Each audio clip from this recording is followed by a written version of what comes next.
আমরা গণমাধ্যমে কর্মরত সাংবাদিক বন্ধুদের প্রতিও কৃতজ্ঞতা জানাই। আমাদের এই 19শে জুলাইয়ের জাতীয় সমাবেশের প্রস্তুতির শুরু থেকেই দেশের জাতীয় গণমাধ্যমগুলো ইলেকট্রনিক এবং প্রিন্ট সব মিডিয়াতে তারা সাধ্যমতো এর প্রচারণা শুরু করেছেন। আমরা দেশবাসীকে চারিদিক থেকে 19শে জুলাই ঢাকা চলো এই আওয়াজ তুলে এই জাতীয় মহাসমাবেশ সফল করার জন্য রাজধানীর ঐতিহাসিক সোহরাওয়ার্দী উদ্যানে সমবেত হওয়ার জন্য আজকে এই সোহরাওয়ার্দী উদ্যান থেকেই আমি দেশবাসীর কাছে উদাত্ত আহ্বান জানাচ্ছি আমাদের গণমাধ্যমের মাধ্যমে।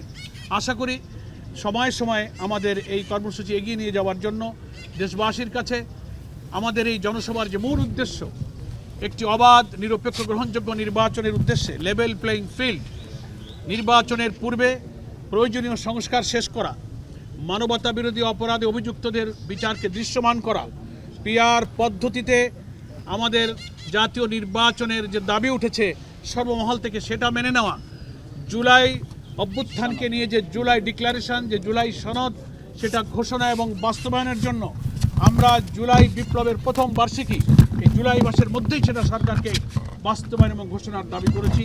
সেই দাবি এই ময়দানের জনসভা থেকে উত্থিত হবে।